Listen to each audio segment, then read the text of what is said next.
Swazi Beat Jackie, Nafta Love, Kenyan Burundi. Nimefanya uchunguzi wangu kuangalia kati ya mapenzi ya wanadamu na huyu Mungu ni gani ya kudumu. Nikakuta ya kwamba ya Mungu inadumu.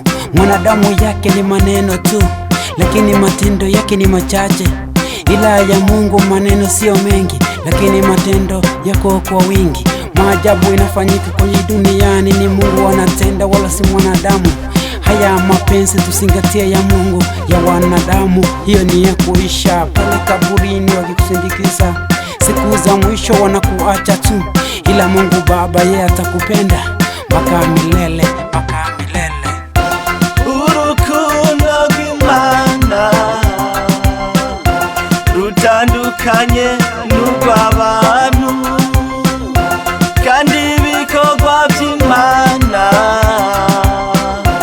bitandukanye n'iby'abantu.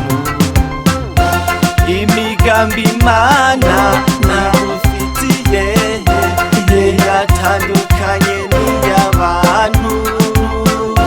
Nubwo bose boguheba wizere, Imana iracagukunda. Nshuti yanje ntukizigire abantu b'isi, kuko barahinduka. Bafise urukundo rwo kumunwa gusa, n'urw'amajambo ntirugira ibikorwa namba. Ab'isi ntibanezerererwa n'ukuguwe neza, ariko banezerererwa n'ukuri mu byago. Ntukizere abantu, ahubwo wizere Imana, kuko ari idahinduka. Urukundo rw'Imana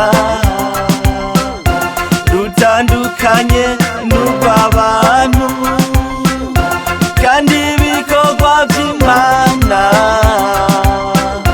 bitandukanye n'iby'abantu.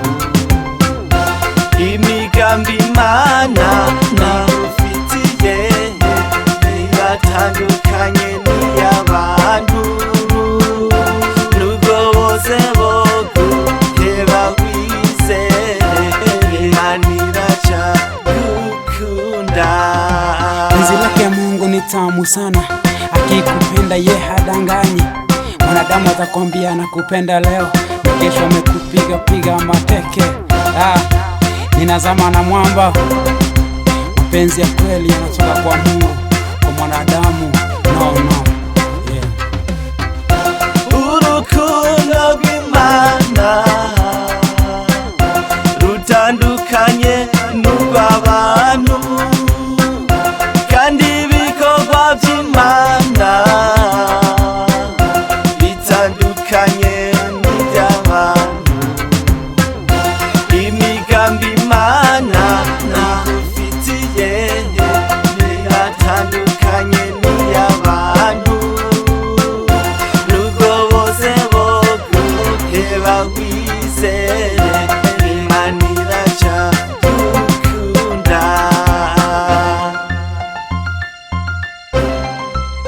Swazi Beat.